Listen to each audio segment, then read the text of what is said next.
Hello, Okay. everybody. Welcome to Unboxing New Music with Boon Hua. This is episode 7, the second installment where um, I'm so excited to be speaking to some of my performer friends about their experience with new music. And tonight we have an old friend and an excellent, wonderful horn player called Alexander Un. Hello. I mean, if you haven't checked out Alex's videos where he does the a cappella thing, he plays 8 horns, Oh so no. impeccable. Please check it out. It's really, really awesome, and it's some really, yeah, wonderful playing and wonderful arranging. He's a one-man show. He does everything himself. Uh, that's Sometimes, that's a lot of times with collaboration with friends nowadays, it's more fun that way. yeah, because you cannot play the cello, right? No, like, I also get Brian to play low horn for me. Yeah, that's really wonderful. I mean, just before we started the interview, we were chatting how this is kind of the new normal, Hmm. doing things and kind of producing everything yourself. And yeah, this is the brave new world. So let's get started. And I would love to hear a little bit about, your background and more specifically, when do you get started in new music? Since this is kind of our topic today. Okay. Um, so I was at NAFA for my diploma, and I was also at NAFA for the joint degree with RCM. And then after that, I went to London for to pursue the master's degree. So I think in the beginning, my exposure to new music wasn't so much. I mean, the formative years were like focused on like general horn playing, embouchure, Mozart, Strauss first. Don't even think about anything further than that. So I would say like late diploma. So that's like pre-NS, where my exposure to like modern music was Rite of Spring. That was my impression of something contemporary. Don't worry, You you're know, not alone. I, I, so I was like now that too, for sure. now Rite of Spring is like Mozart for me. But it still has this power, right? I mean, Rite of String, even though it's more than 100 years old, I mean, it's still such a powerful piece. And It is. that's why it's a masterpiece, it defies time. Sorry, I interrupted. No, it's all right. For me, Stravinsky is a master orchestrator. So which it connects for me somehow because like most people who knew me probably know that I still have a fascination for full scores. Like just reading it, analyzing it, and like just like mind-boggling orchestration ideas. Fourth oboe has a duet with fifth horn. Who knew? So I think the full score fascination was the one that led me into new music. Also because like in NAFA diploma times, I had lecturers like Dr. Joyce Koh, Dr. Goto Chai, and they were very well equipped with like, I mean, they introduced me to things like, George Crumb, Black Angels. Yes. That was one of the first like electronic kind of like extended Right. technique.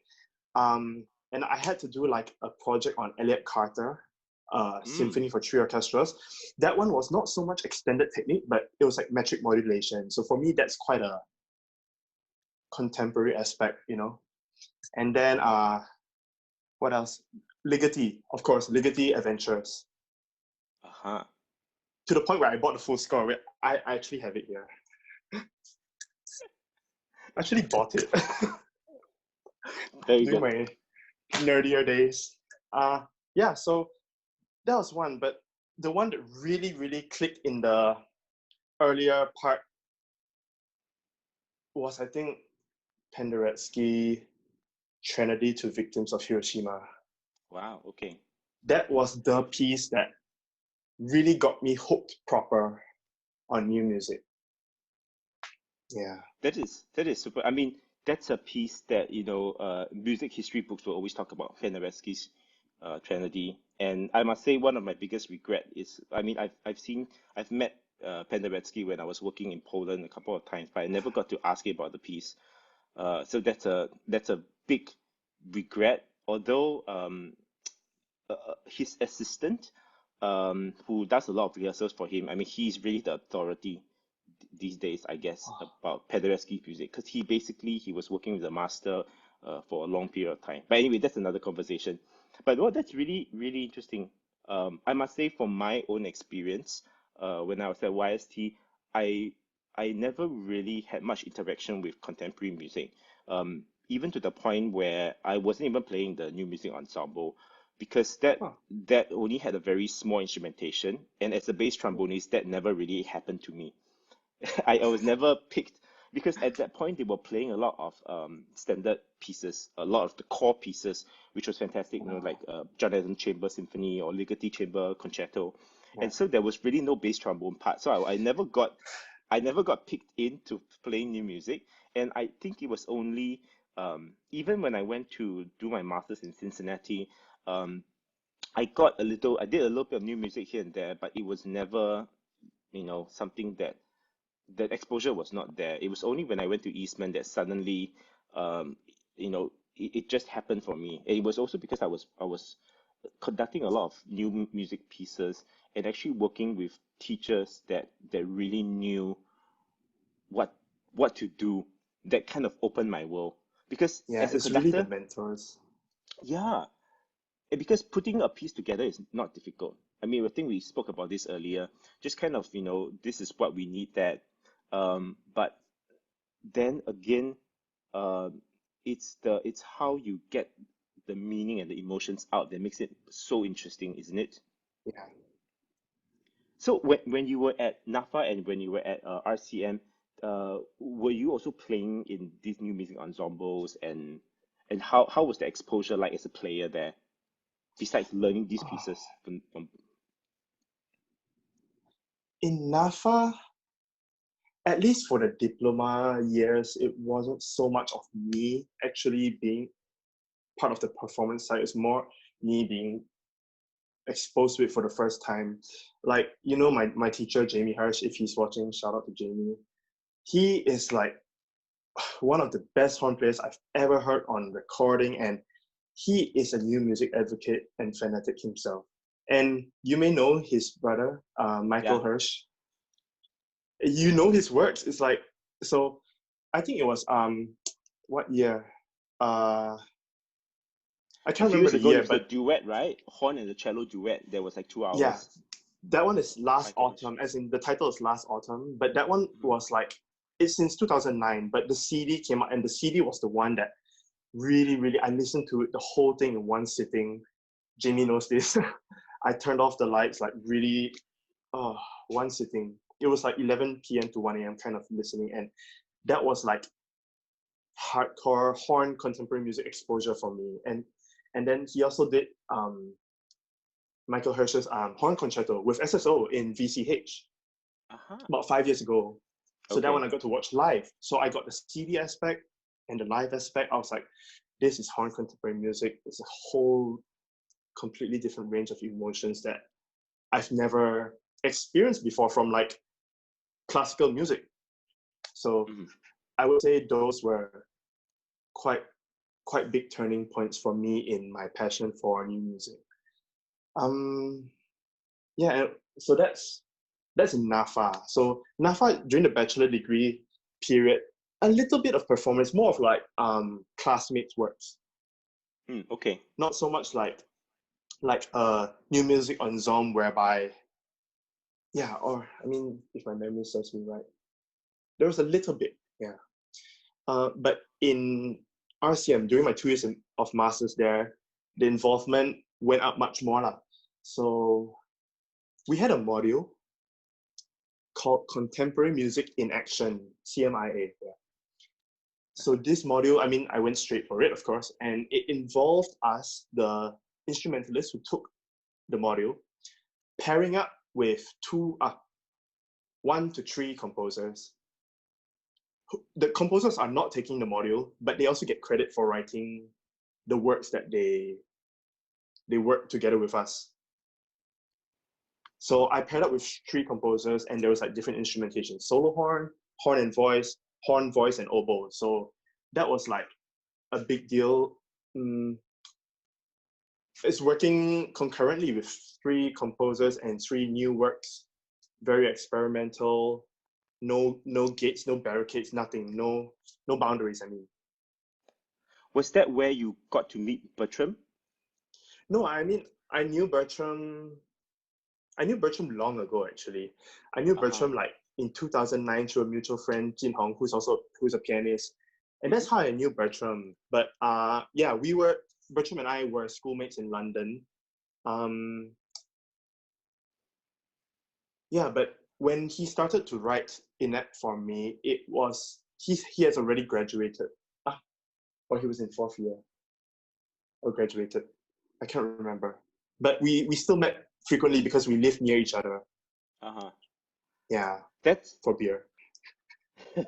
oh, that's a really cool idea about this class. I'm writing notes to myself. This is something maybe we can do over Yeah. in YST, because I think the experience of working with a live composer, a living composer, or even a fellow student composer, I mean, it's so invaluable because everybody benefits from each other's Yes. expertise.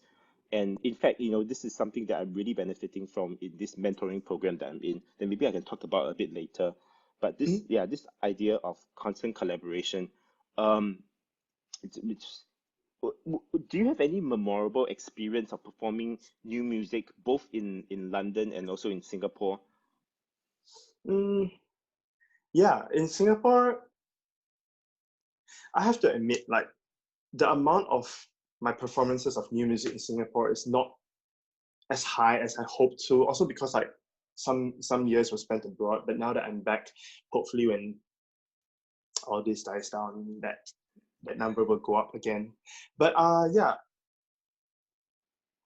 I think the furthest I can remember was actually a wind band work. Philharmonic Winds. Philharmonic Winds did a piece by John Corigliano, if you Hmm. know. John Corigliano, and it was Circus Maximus. Third Symphony, yes, of course, Yeah, with a and I shotgun at think the end. I was right beside the shotgun, right beside. Like I had to cover Uh-huh. my ears. So Um, for listeners, I mean, this is a massive symphony written for wind band with trumpets all over the concert hall blasting at the very beginning. And then I mean, Circus Maximus, I mean, even the name is so bombastic and it's just right in your face. And he talks about like it's like switching TV channels, right? So things kind of change in episodes. And then at the very, very end, it just gets so loud and so overwhelming that the only way to end the piece is with a shotgun, a real shotgun. Of course, not blank. with, yeah, blanks, of course. But Not that army was like, blanks. it was probably my first like um mind opening, ear opening experience to like. I mean, I haven't prior to that. That was like, I think 2012 or 2013, and that was like one of my first like proper experiences with like real ad lib scores and like non-beated conducting, like segmented, you know, how do I explain? Yeah, I understand. Yeah, it's like number one, number Yeah, two, yeah, yeah. it's not in time. Mm. Yeah, That was one of my first major experiences, and also just the sheer awe of like having so many instrumentalists all over the hall. I mean, it was like what, 20 trumpets around the forest stalls, I, saxophone quartet in circle two, two horns, shout out to Mindy and Marcus in circle one, and one clarinet. I think Desmond, like in circle three, and marching band. It was just like all a new yeah. experience for me. So that was the first memorable one it's really Wow. hard to forget. I must say, my first experience of playing new music in Singapore was I don't I can't even remember, but it was with this ensemble called Magnetic Band. That was, I think, started by Dr. Goh and Mm. also Tian Hui. And I remember it was kind of a brass ensemble. So we did pieces like Takemitsu's Garden Rain. We did Barber. What's the brass piece for by Samuel Barber? Something to do with Bach, mutations on Bach. Um, And it was, I still remember, I never understood Takemitsu back then. It was such a strange sound, but it always left an impression on me. There was something that, you like, wow, this is really cool, but I just don't understand it. And it was at the back of my head. And I never got to do it again, hopefully in the future, but I got to do his fan fest, the two antiphonal fan fest. Ah, yes, yes. Yeah, Yeah. those are beautiful pieces. Yeah, really expensive to rent though, but beautiful. Ah, I can only imagine. Nothing's cheap Yeah. now anyway. Yeah, and I remember when I was in SNYO, I was not playing in the concert, but I know when Robert Castillo was the music director, he did Mm. Pierre Boulez's Ritual in Memoriam Bruno Modena, which is like this really, you know, um, chamber groups on stage, and everybody's kind of playing kind of very very freely, and it always had a big impression. Like people may not remember exactly what they played, but they always remember they played it, they did it before, and that's something so That's powerful. when you know it's left an impression. Yeah, exactly. Yeah. Exactly. So maybe with that, I would love to talk more about Bertram's piece, and how, I mean, that firstly the title, inept. I mean, it's clear you clearly have to be very very proficient to play his piece, which you are, and you did it perfectly. And how did this piece come about, and how did that lead to you being in the competition? Oh, okay. I have to do some recalling on the process, but at that point, before he wrote something, I know he had a string work. It's a work for solo string, and it could be played by any string instrument, any four-string instrument. So I remember hearing that. I think, yeah, I can't remember who played it, but I remember hearing that, and I was like, when are you going to write something for her? And he's like, I want to write something for her. And I was like, yeah, then get onto it. Like, it's kind of, I've always been a fan of his work. I was so sad when I didn't get to play it with uh what's the name of the piece that OC played? The Heart of Wild, Yes. I or the was Wild of I Heart, was sorry. Wild of Heart, Wild of Heart. The Wild of Heart, sorry. Sorry, Bertram. That was, yeah. Yeah. We'll, I we'll, was we'll so paste the link sad. later. Yeah, I We'll was so paste sad the that I link didn't to get to that. play that work, and I heard the recording on YouTube. I was like, oh, I want to be part of it. That was so wild and so much fun. A Yeah. really a wonderful piece, and extremely underplayed. So if there are any band conductors listening in, please check out this work. I'll paste the link after this interview. I think it will be really fun. Very difficult to conduct. Yeah, and he was very demanding too. Yeah, but it was great because I remember we did a rehearsal, and then I sent him the audio to listen, because I think he was in London at that time, and he was like, Mm, yeah, it's okay, but this rhythm is not right, and this rhythm can be better. And it was great. I mean, it's that kind of, how specific and that determination that makes the difference. I yeah. remember also when I did George Benjamin's octet when I was at Eastman, I and don't know. for some it's a piece he wrote when he was, I think, 18 or 19, when he just finished studies with Messiaen.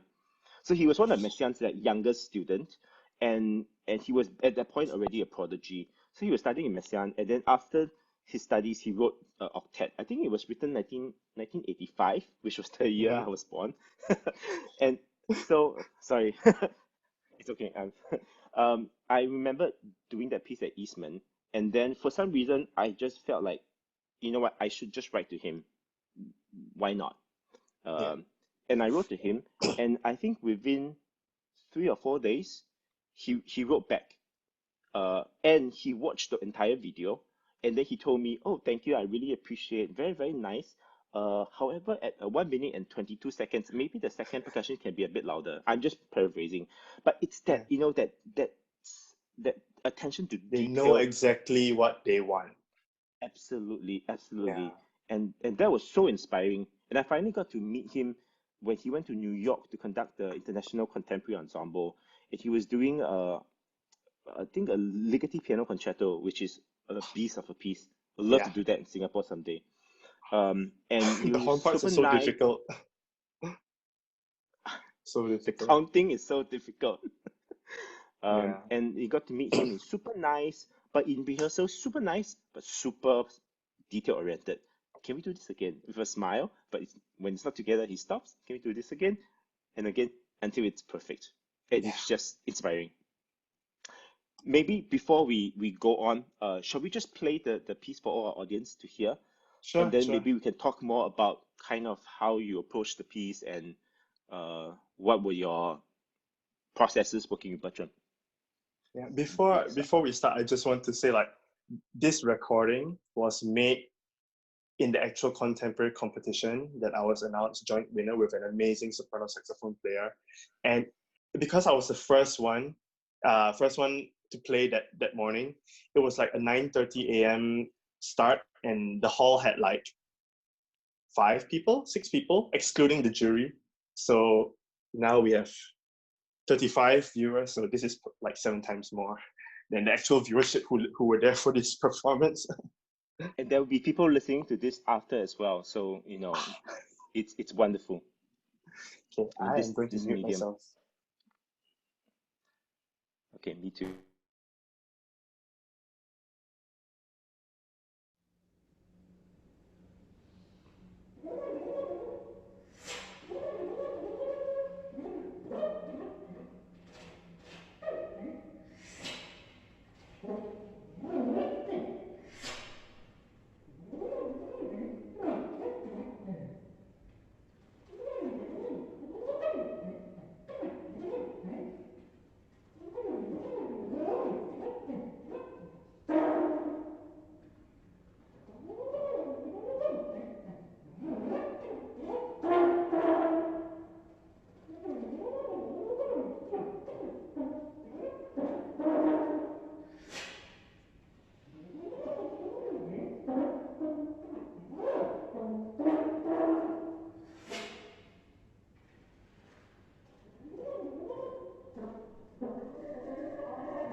The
I applause is... forgot to cut. Forgot to cut out the applause. Wow, I mean, this is really super intense. Maybe for the benefit of our audience, I just wanted to zoom in a little bit so we can actually see, you know, the Like stuff the that's going on. notation. Yeah. Oh. Yeah, okay, there we go. So for the most part of the piece, the notes are happening at the bottom stuff, and the top stuff is basically all these kind of gestures and singing and air Yeah, sounds. basically the top 3 lines are like unpitched or like approximate pitch stuff, and like anything below that is like fixed pitch. Mm-hmm. Should I talk about the different notations or? Yes, of course. I mean, if you just go through very quickly. Okay, so basically, everything you see in this part is all voice. Anything with a diamond note head is voice. So the 3 lines are just like a gauge of like my vocal register. The second box you see is like I'm trilling a valve while singing a note, just do do with a while trilling the valve. So what that does is it distorts the sound, so it's much clearer on a live performance, but not so much on an audio recording. The third one is just flutter tongue, like verbal singing flutter tongue. Next one is just singing across the line. And the last one is the fun one. It's whereby I'm actually playing the bottom notes, but you see a Z, a letter Z, a letter Z. I'm singing multiphonics through that. So it's just distorting the entire sound. But it's a dissonant interval, right? It's not a consonant where you get a nice whoo, no, you're singing something At this speed, I'm just shouting. Like I'm just shouting something that will distort the sound. I mean, that was what Bertram's instruction was. It's just that because you see E flat to D quarter flat. He just didn't want it to sound like, oh, I can notate these notes. It's like something that just distorts it and provides a rough, as opposed to like just normal horn sound. So this second section, the first part is air. So it's mostly me just like double tonguing across the mouthpiece like a flute. For lack of better explanation, it's just like across like that. So you put it down. Because okay. Yeah, that's why to get it a little bit more amplified. Because if I did it just double tonguing air into the horn, no one's gonna hear it except me. Oh, interesting. Yeah, so this was all like across the mouthpiece in a way. So if you saw the live performance, my mouthpiece is like going around my face. You know, I don't know how to explain that. I can imagine this piece is a very performance. You have to see it live, right? Because it's not just playing notes. There's a lot of performance aspect of it, right? Like theater aspect, sorry. Theatrical aspect. Yeah, it's very theatrical. I mean, I even wrote in like the program notes as like a listening guide, even though Bertram didn't really approve of me writing like a listening guide, but I did. So, but yeah, it's all kind of like there's a lot of visuals to it. Yes, also because as I'll explain later with all the white and black boxes, there was a lot of right hand movement. So that caused a lot of my physical movement. Yeah, this stuff, right? Yeah, but before that, let me talk about the half valve first, perhaps. So the half valve is basically all the normal shaped notes with a dash across them. I experimented with different combinations of half valves. So it's like the more half valves you have, the more valves are down, the more resistance and the more nasal and far back kind of sound you get. While if you only do like two fingerings down out of four, you get like a much more projected, not fully closed kind of sound. So because his half valve segments were a lot of dynamics as well. Okay. Yeah. But And then all these things, is it kind of like in your practice process that you try out all these possibilities, then you realize, oh, actually this half valve thing works this way, and maybe it doesn't work the same for another horn player? well, some of this I've experimented with myself beforehand before this piece was constructed, but I think a lot of the things that we went through was like generic horns. Like unless your horn is like some crazy weird build, it should work that way. Okay. But either way, that's kind of like my own personal like device to help with the performance. So it's not something that everyone needs to do. Someone who's happy with just sticking all four valves for all the half valve segments, sure, so be it if that's there, you know. So that was just my personal little experiment that aided my performance. Yeah, so you see the squiggly line that's shaking, so it was literally my left hand. Oh no, yeah, I can see. My left hand like just vibrating strong against my embouchure, and which created all the nasal like laughter, kind of sound like kind of. You know, it's very sarcastic, you know.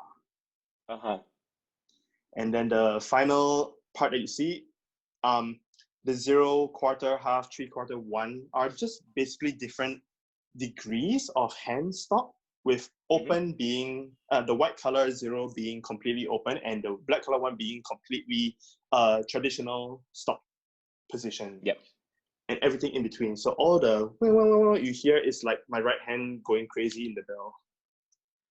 Very cool. Yeah. How would you tell us a little bit about the how Bertram wrote this for you? Like, did he consult you, or was this a piece already written and then given to you?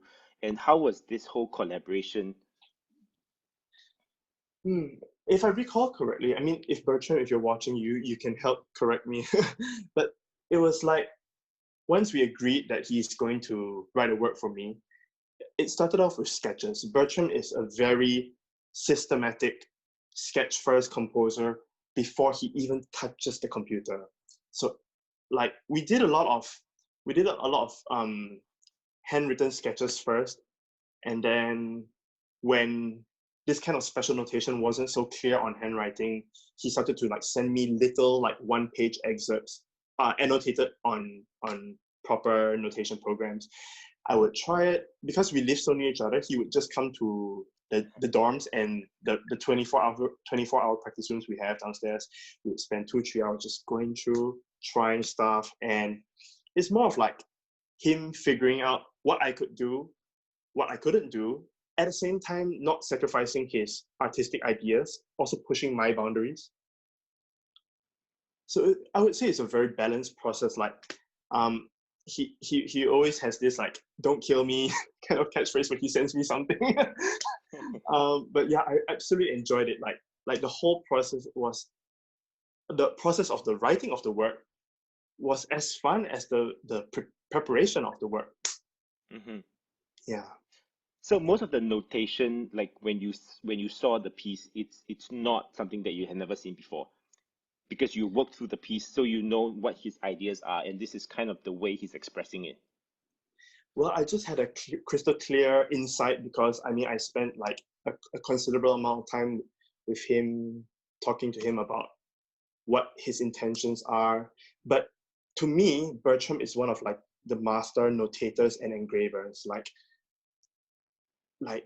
anyone who doesn't know him, who sees the score and his instructions, technically should not have any questions. Yeah, super clear. Absolutely Super clear. And I can't emphasize that as much. I can't emphasize that enough to like all young composers out there. Like really, like work on your engraving, work on your notation, make sure there's no room for any questions or doubt. because we have to understand that when we're not here on this earth anymore, if you want your piece to still be played to the way you want it, it's really like locking it in while you're still here. That's very, very That was a bit dark, sorry. strong, strong message. No, but it's absolutely true. I mean, Yeah. in my time working together with Peter Eötvös, I mean that's his thing also with composers. Like, you know, the craft is there already, but when it comes to looking at the notation and saying this is not the best way to notate it, I think there's a better way to do it that's simpler for the players, and that's very important because there's no time to lose. And at the same time, you want it's the technique of writing, right? To make your craft as understandable to as many people as possible. Yes.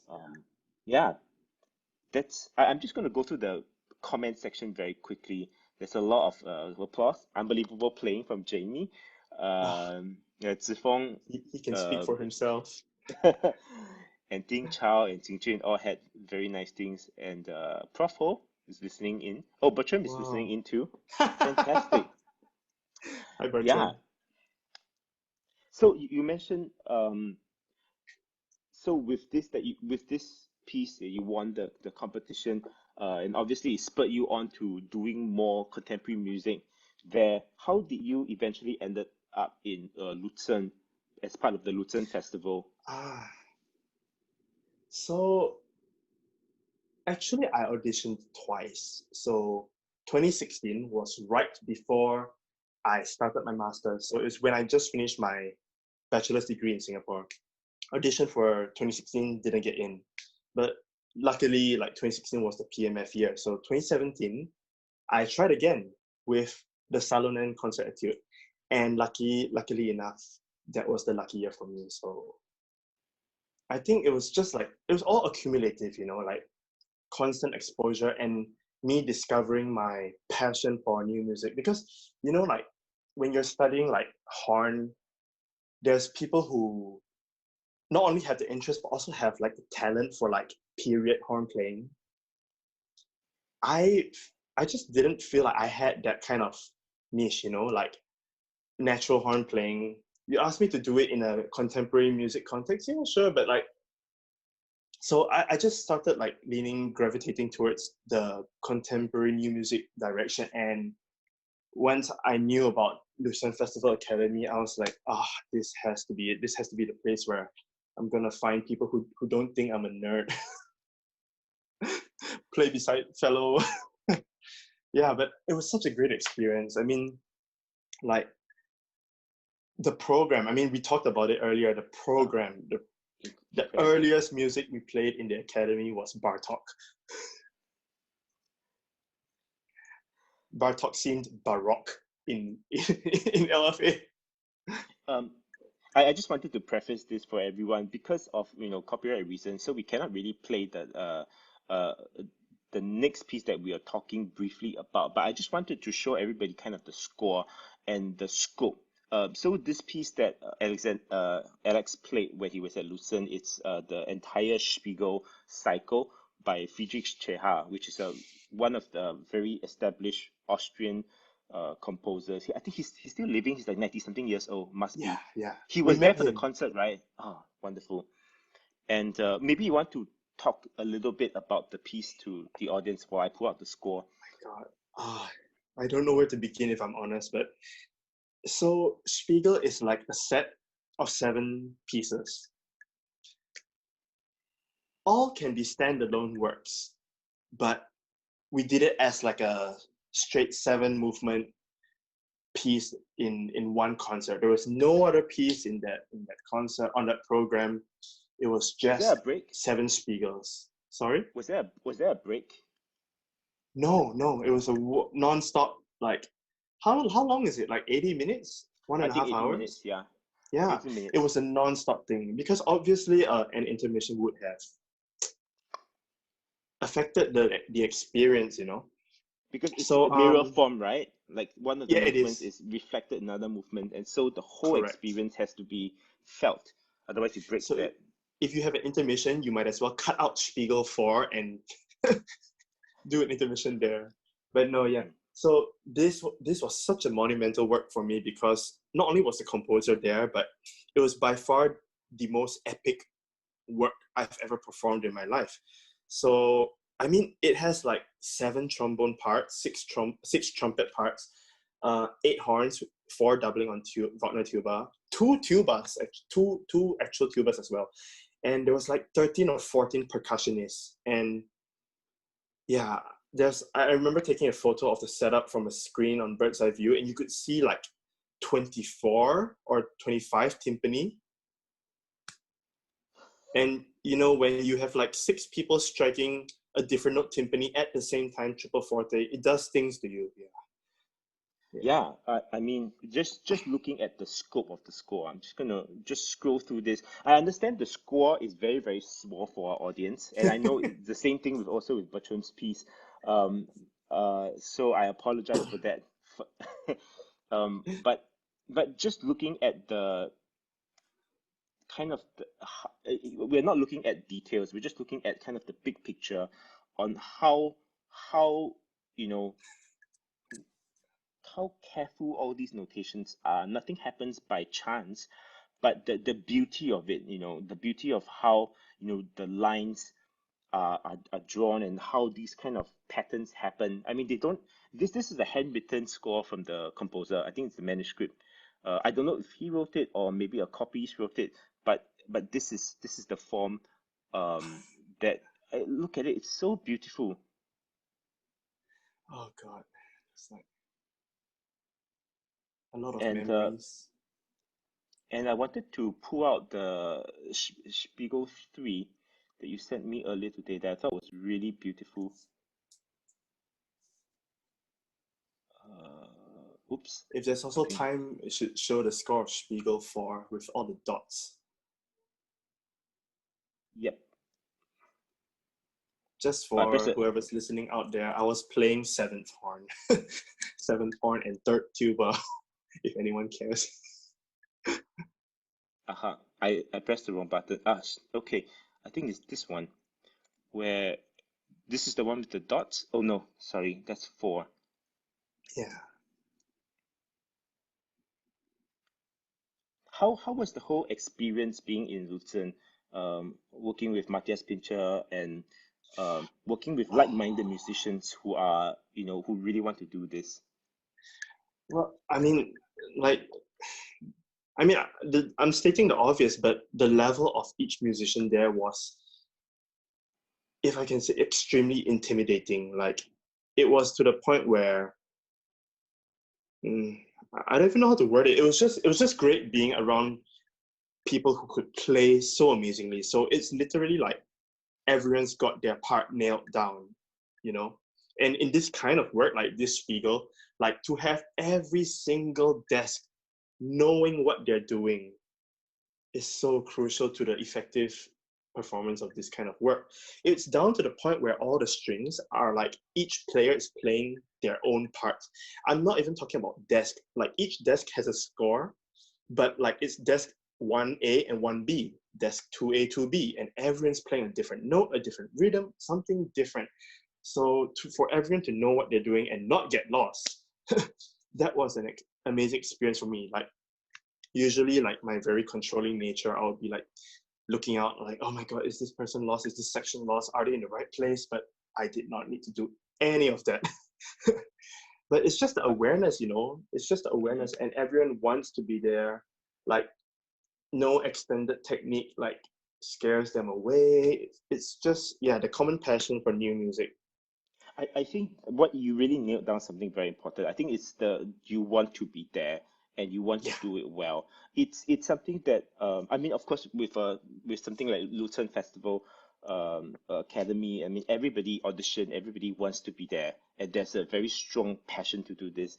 And I also see it with like new music ensembles. I remember I was at a rehearsal with Ensemble Musique Fabrique, and it was like rehearsal is until let's say like 7:30, and even at 7:29 they are still fixing. Oh no, this little thing is not together. Can we try it again? There's no ego. There's no like who wants to be right, and everybody just wants to get it right. And there's no little squabbles. Um, Yeah. and it's rare. It's really rare because in the professional world, and I'm sure you know, and I know there are symphony orchestras that play contemporary pieces, but it's usually not the focus of the program. It's usually kind Mm-hmm. of added as an opener, and it's usually in a more accessible style, which for obvious reasons, because you have to sell tickets. So it's that I understand. But when you Yes, I have people who completely, yeah. yeah, it's a whole business side of things that we have to understand. But from a musician point of view, when you have people that want to do it together, I mean that feeling is so spectacular. And I must say, actually in Singapore, I did Burial's folk song actually this year for Chinese New Year. I mean it's not a very difficult piece, but to have a group of people that I invited a couple of them on the show. uh, but just that kind of music making where already in the first rehearsal we're talking about what this music means instead of, oh, can we kind of line this up, here I'm going to do it in three, here I'm going to do it in two. It's boring. But when we start talking about music and the shades of emotion, maybe this time it has to be a little bit more this and that, then it's so much more fun and so much more uplifting.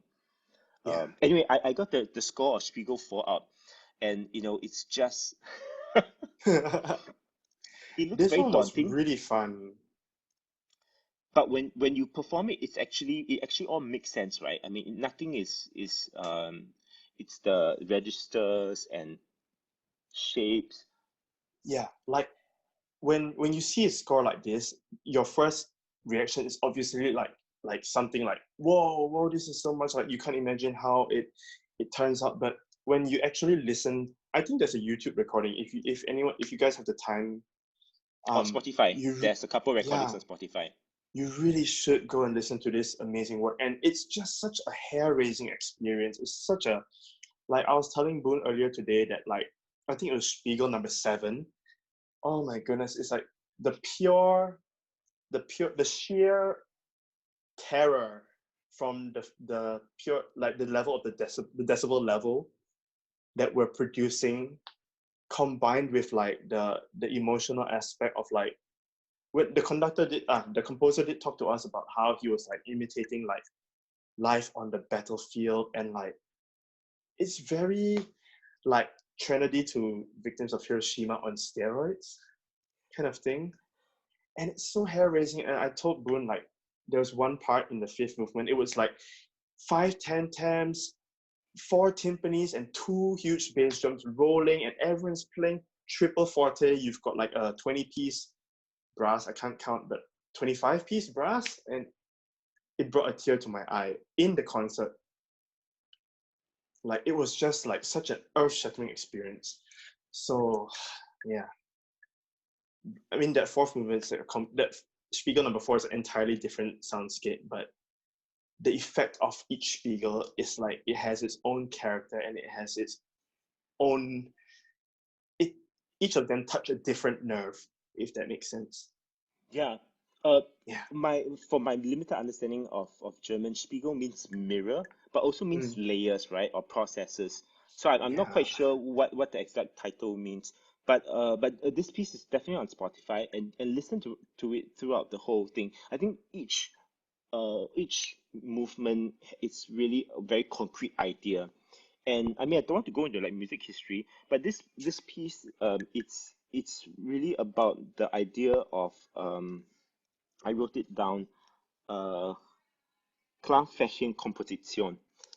Ooh, but it's basically about how it's not melody or it's not harmony, but it's about the sound being the melody, the sound, the layers, the textures, the density, the heaviness.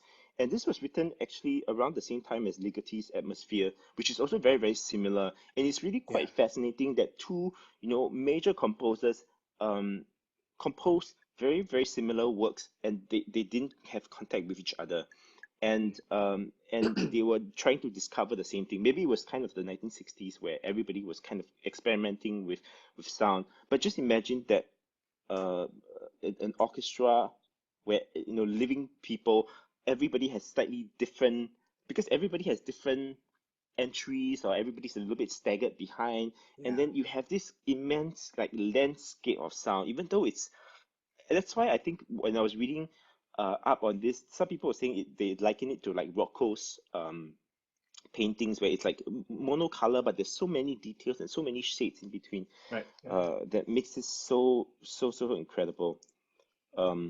Wow. And you also mentioned that you did this John Luther Adams piece as well when you were at Lucerne, right? This was outside the concert hall. Yeah, it was like all over like the plaza and like, I mean, wherever they could place like musicians, you know. It actually connects quite well because we're talking about atmospheric pieces.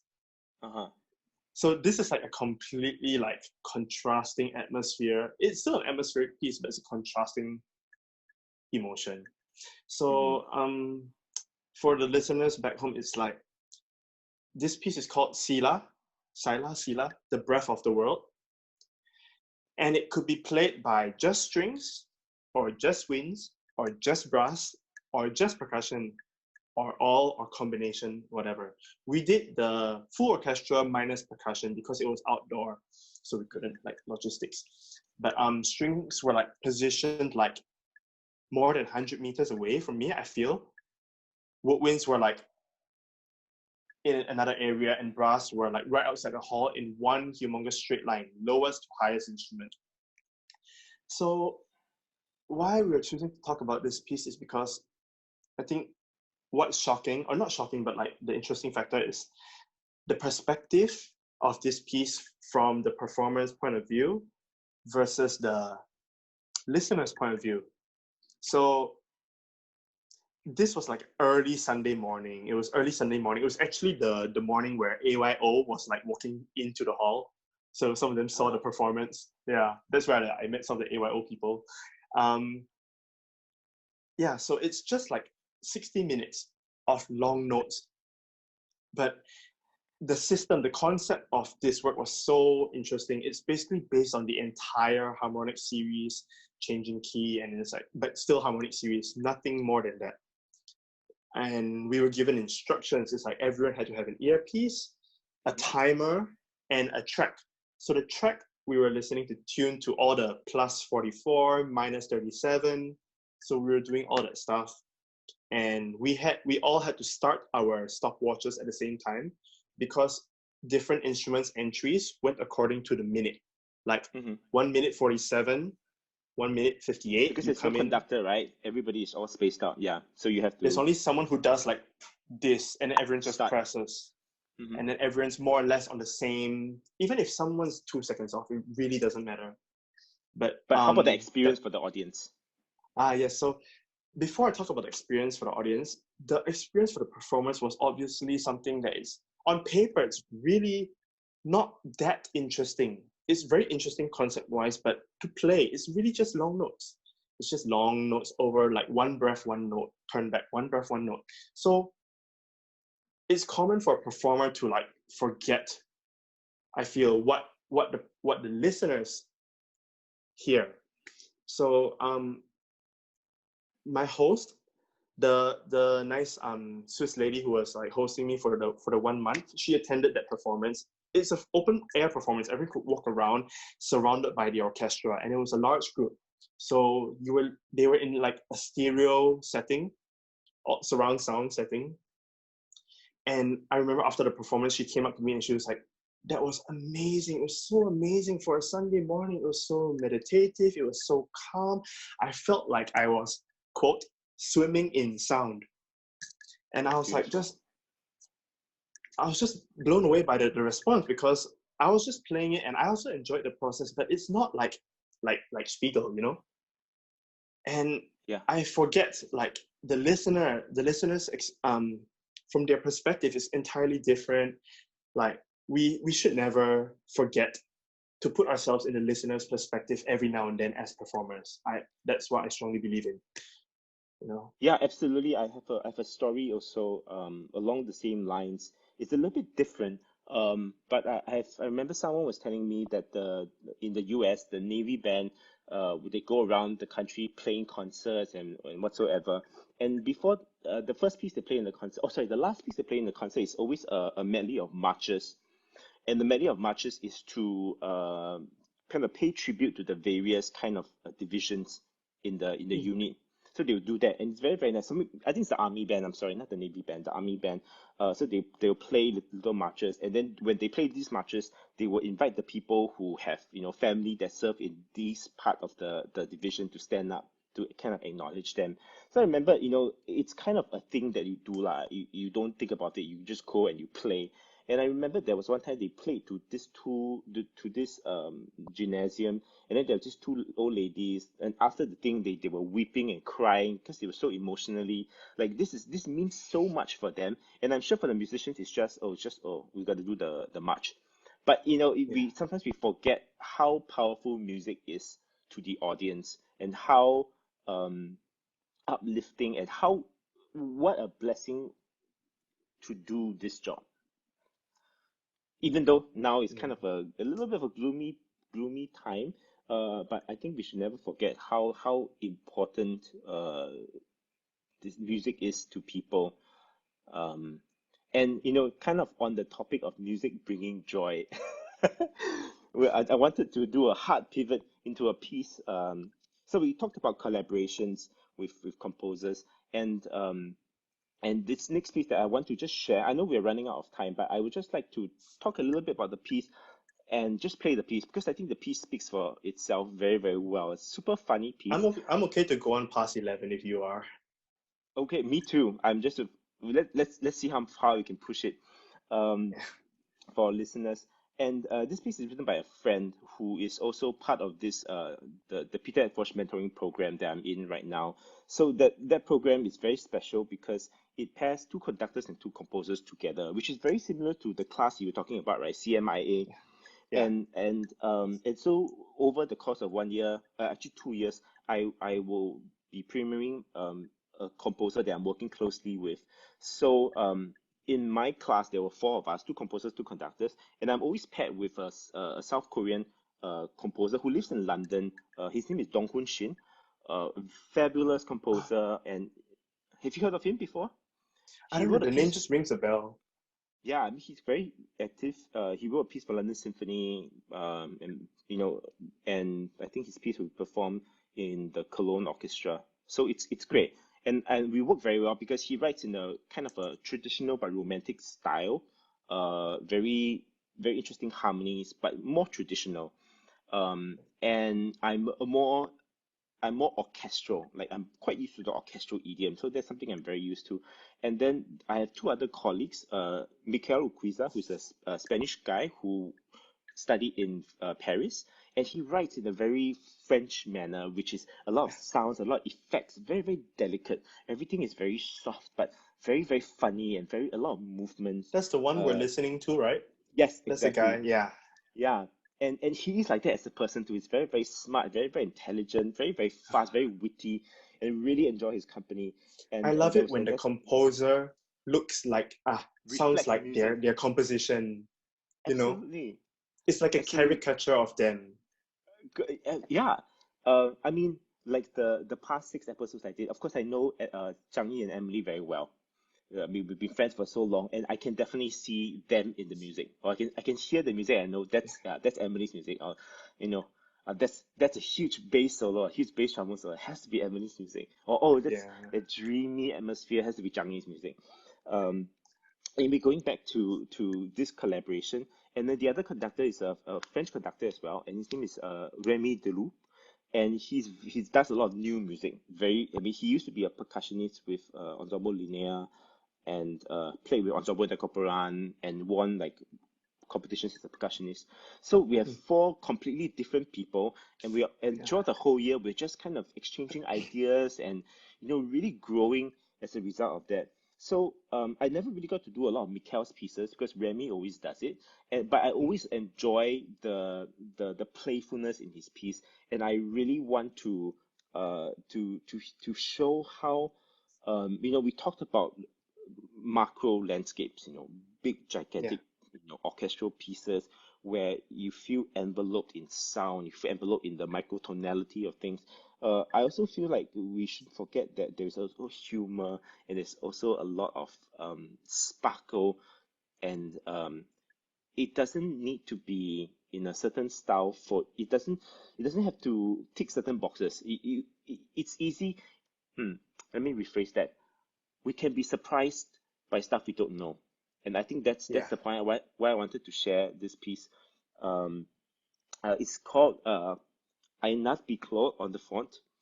It's a funny text. The text, it's a piece for a piano ensemble, a small ensemble with soprano, and the text is all in French. So I asked Mikel, who very, very generously helped me translate the text, and I wanted to just share them with you before I play the music, so it makes sense. So the first piece, it's a piece with 5 movements. I'm only going to play the first 2 movements. The first piece is about a guy. All the text from this piece is taken from internet forums. French, Reddit, I don't know, whichever forum. So he takes these texts from the internet forum and kind of plugs it into the piece. And the first piece is about this person trying to find the title of a song. He's trying to find, what is this piece I've heard? And it goes like la la la la la, like literally typed out on the forum post. And so it's quite funny. And the second movement, it's about someone looking for a woman, like I'm looking for companionship, and then he kind of lists down all the qualities, and then the ending is the funniest, but it's a little bit risque, so I'm not going to say it here. But if you understand French, then you have a great laugh. So let's play the music, and then we can talk very, very briefly about it. You got the score? Yes, I'm going to pull out the score, which makes it more fun. Great. Yeah, I haven't seen it yet.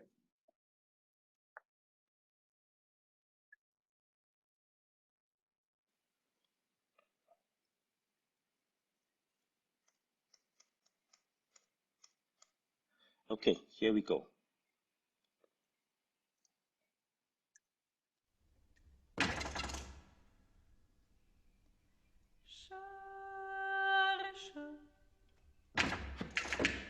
Titre d'une chanson.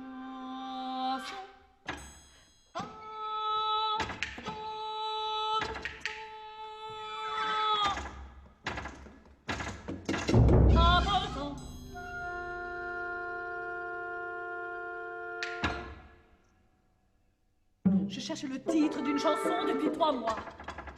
J'ai demandé à plein de monde, de ma famille et des amis sur des forums. Et personne ne sait. C'est une musique d'une vieille pub de quand j'étais putain. C'était pour des flags. Et dans la pub de Bertram Wee qui courait après un indien qui lui avait volé sa chemise.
C'était tout en anglais.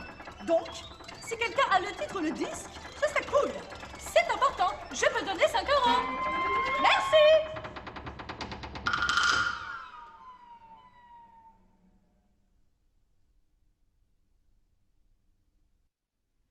Je cherche une femme amoureuse. Je cherche une femme amoureuse pour histoire d'amour sérieuse. Je cherche une femme amoureuse douce, gentille, belle, coquette. Pour histoire d'amour sérieuse, douce, gentille, belle, coquette. Pas alcoolique,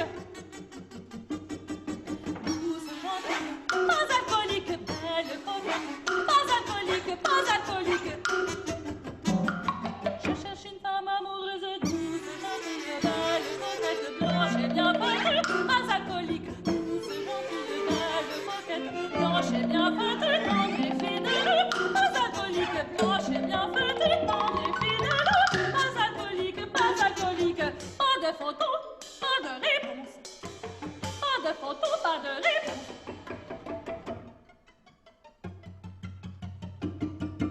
Je cherche une femme amoureuse pour histoire d'amour sérieuse, non fumeuse, pour histoire d'amour sérieuse, non fumeuse, douce, gentille et belle, coquette, pas alcoolique, non fumeuse, blanche et bien fêtée, tendre et fidèle, pas alcoolique, douce, douce, douce, douce, belle, belle, belle, pas alcoolique, non fumeuse, ordonnée, non fumeuse, organisée, ordonnée, féminine, pas un pantalon, c'est juste, c'est pas une accro du téléphone de Zappa, j'ai pas une affaire de sport à la noix qui me rate pas toute la journée qui tourne sans arrêt.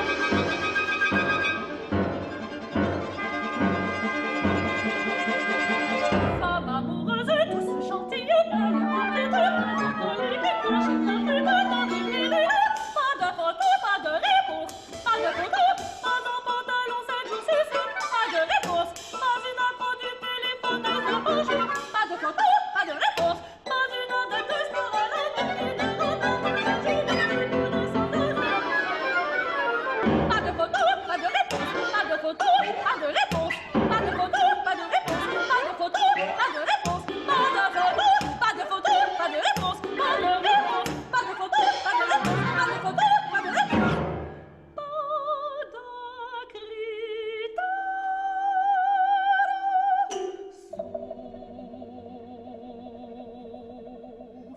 de grosse poitrine obligatoire.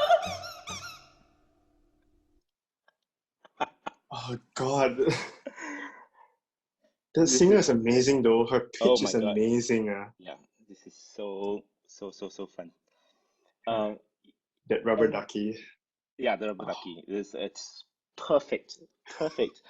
Um, we eat, and it's. I remember we were all sitting together, the four of us, together with Peter Eötvös, and we listening to each other's pieces. So he listened to this whole piece, and he was just grinning the whole way. He was just smiling, and after the whole thing finished, he just closed the book and he just closed the score, and he said, "Can I keep the score? This is perfect." And Yeah, it's that's when you know you succeeded. it's so wonderful, and how music brings joy, and i- it's human music actually is very difficult, right? Uh, I'm sure composers will agree with me. I mean, of course, we go back to talk about Haydn and all that, but I mean, another composer that just off my head I can think about that writes very very similar is Diana So, and her music always has a very strong kind of movement, and also very French influence, a lot of effects. Um, and would love to get her on the show someday to talk about her pieces, because I think yeah, that's something that it's really kind of exposing all these pieces to the whole community, and that's an objective for why I'm doing this. Yeah, actually, I also have some questions for you if you're okay. Sure, yeah.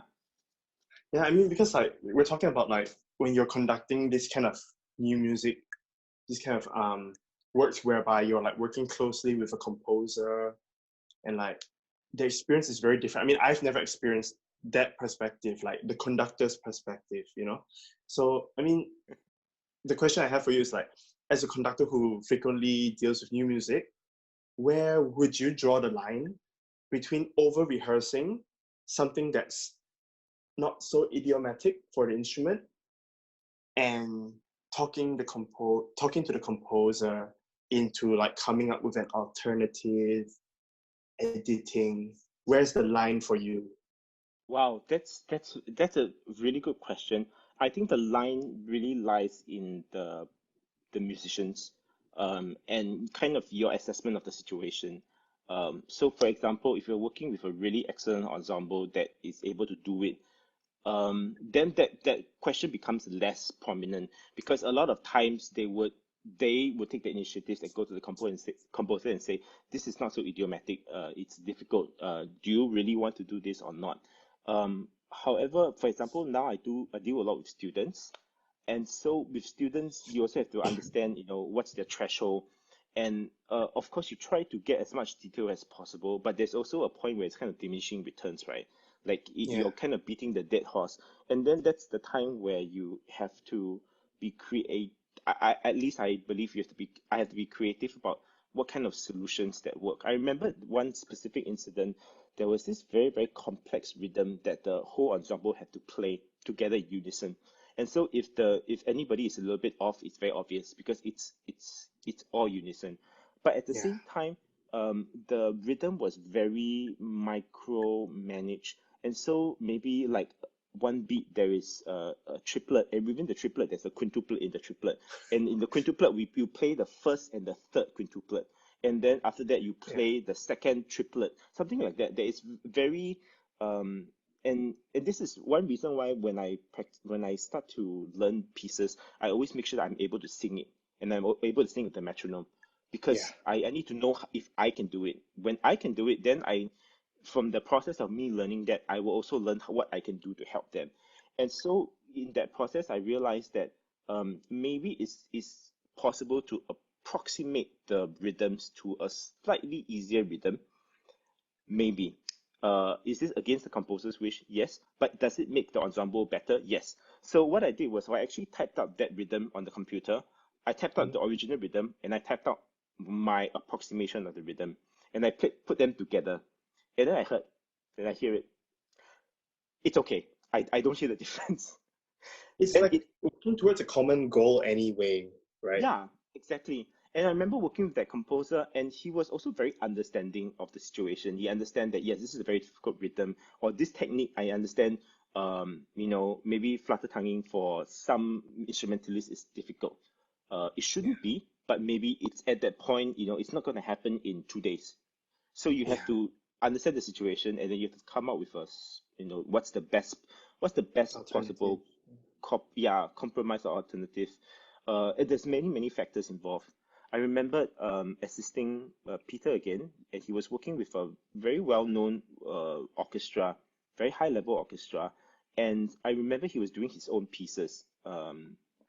One piece of the program was his, and I remember I was having the score. I was looking at the score. I marked out the score, and then I was listening, and he seemed to kind of just let little small things go. So I was a little bit like, maybe I should ask him in the break. And so I did, and he said, yeah, I know all these things, but look, in this concert hall, everything is very blurred. So there's only so much we can do. If this is a recording session, it will be very different. And then I started to realize, oh, you really have to do what is the best out. You have to make the decisions that will get the best outcome in this situation, and it's all different. And of course, there are composers that are very rigid in their goals. It has to be like that, which I absolutely, Completely respect, of course, yeah. of course, yeah, because they wrote it down for a reason. But it's all these factors that you have to play, which also for me makes conducting very fun, because it's kind of navigating throughout all these different forces, and then trying to find the best solution out of it. Bridging Yeah, yeah. materializing the composer's thoughts. Yeah, so the first process is, kind of unpacking the music, right? Trying to understand what is the composer trying to say, or composer trying to do. And then from that, you have to, get the musicians to be able to do that, to do exactly what's written. And then on top of that, you still have to, find a way to make the audience involve. But that challenge is fun. Yeah. I love Maybe puzzles, for and you. it's the ultimate puzzle. Yeah, maybe. But I always find that challenge to be super interesting, and yeah. So I guess that's how I would look at this situation. This kind of connects me to my next question for you, actually. Like, because you're obviously a very intellectual person. You know your stuff. So for me, as a performer, it strikes curiosity in me. Like, what kind of works? What are the characteristics of the pieces that have moved you emotionally? Or what are the characteristics of the pieces that have stimulated you intellectually? Or are they together? Or because Yeah, for me, I have pieces that fit one category. There's some pieces that fit both, like the Spiegel, intellectually and emotionally stimulating? That's a difficult question. I guess it's difficult for me to say intellectually because I can only in my understanding of how this piece is being worked out. For example, Lutosławski is a great example because his pieces, to me, is a wonderful combination of intellectual procedures, but also with heart, with emotion. And his music is never dry. There's always something behind it. There's always emotion. But still the methods are so meticulous, the way he uses this thing and then this thing comes back again, and it's so very intricately written, but at the same time it's so simple. I've always looked out for emotional quality in music. I think that's the most important quality to me. The music has to touch me, be it very, very complex, very dissonant, or something very, very soft and very, very delicate. I think it has to make me feel something, and that's why I It always has to do something, yeah. I mean the intellectual part, because I'm not a composer, so I whether I decipher it or not, it doesn't bother me so much. But if I feel like there's something, I cannot describe it. There's something in the air. I know It's worth doing. And even the shortcomings of the craft, to me, is not a big problem as long as the message is very, very present. Which is why, I mean, like Mikel's piece, I think was so funny because I think the idea of emotional is like it has to be like this, but no, emotion can be funny. Emotion can be witty. Emotion can be, this really, blink of the eye kind of thing. And I think he captures that very, very wonderfully in his piece, and also in Bertram's piece, where he captures like this. I was going to mention characters. Yeah. Yes, please. It's like, actually, now that we re-mentioned Bertram's piece, I actually had my program notes that I wrote for my master's recital open. It's just a short paragraph that I wanted to mention. Joy, sorrow, anger, and despair, commonly expressed emotions throughout music history. Is that a full representation of the emotions we experience as humans? Not quite. Inept is a new work for solo horn that unearths the unconventional expressions of the lesser exhibited emotions that we as humans encounter. Paranoia, fear, distress, which are just a few to begin with. And that kind of like, these are all extremely legitimate emotions, especially in time like this. But has it always been expressed in music?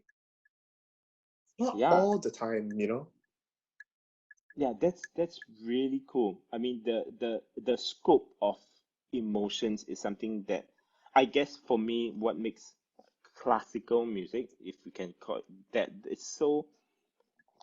I mean, like I remember when I was growing up, I was listening to a lot of pop music. Pop music is about love, about heartbreak, and all that, and I still listen to it still. But it's limited. It's limited. And then with classical music, the scope expands so much. I mean, I'm not a religious person, but when I listen to Bruckner, you cannot believe that there's no, superior being. There's something transcendent about the music. And you listen to, any composer, it gives you something more to believe in. It gives you so much to live for. The whole, emotion, the whole spectrum of emotions being on the world. That's really incredible. And thanks for reading out these. Yeah, I mean, in the piece he writes hysterical, and he writes all these nervous markings and that. Yeah, there's a lot of wit, and it's all representative of like the voices. For anyone out there who doesn't know what inept means, inept is the feeling of not being good enough. So it's literally a representation of like the stuff you hear in your head telling you what you don't really want to hear. But yeah, it's that kind of emotions that you don't really get represented out there. And I think new music is like a humongous window for this kind of expression, this type of expression. Yeah, I think we covered also in the previous episodes about how it's, we are able to express not just emotions, but something that is not expressed in the Western canon, so to speak. Maybe a scent. I remember Cheng Jun's piece, about incense. You know, you smell the smokiness and you understand, you know, this is a ritual happening. That's really, really great. Wow, we went super over time. Sorry, People are it's a great still joining us. conversation. Yeah, thank you. I mean, we haven't seen each other in a while. The last time we met was in London, right? We went to this really cool what was it? Cafe. Breakfast place. Yeah, I can't remember the name now, but I remember the photo we took. Yeah, that was so much fun. And yeah, and it's great that now you're back in Asia and not very far. Now you're back in Singapore. Yeah, yeah. I mean, So yeah. Previously, I wasn't so far, but I am based in Singapore for the time being. great. That's if we need a horn player, I know where to look. Yeah. There's so many horn players, so many amazing horn players. Every time I come back to Singapore, I'm like, I'm so proud of like the level of Singapore Oh, horns now. absolutely. Like if But isn't anyone that heard the Mahler 2 of OMM, I was like, and the Wagner SG Valkyrie? horns. Oh Oh, yeah, were sorry. you there? Yeah, I was there. Incredible. The horns sounded Yeah. wonderful, and that's something that's so beautiful to see the music scene today. I mean, I'm not that old, but just kind of looking at how all these LTTs when we were still in school go up and I know, right? really had their own. It's really really wonderful. Okay, It's very nice for me to see. Yeah. yeah, I likewise for me. It's a little bit late now, and I think it's time that we should say goodbye so our listeners can go back and sleep and get ready for work tomorrow or school sure. tomorrow. But it's been so much fun talking, and I'm looking forward to this series with performers because I think the conversation is different Yeah. experiences, and I think it's quite fun. So I'm looking forward to all the upcoming ones. So the next one will be on Saturday with Carolyn and Daniel, which I think two Yeah. names that a lot of people in Singapore will not be unfamiliar with. So thank you Yeah. all for joining in today's super long edition. I'm sorry. Thanks. No, it's not. Don't be sorry. Uh, and I hope you found our discussion fascinating, and I hope you enjoyed the music. I think that's the most important part. Great. Thank you so much for having me. I mean, I really enjoyed this conversation. So like Likewise. 12 midnight, no problem. Okay. Thank you all. So, Thank you. Good bye night. bye. Bye bye.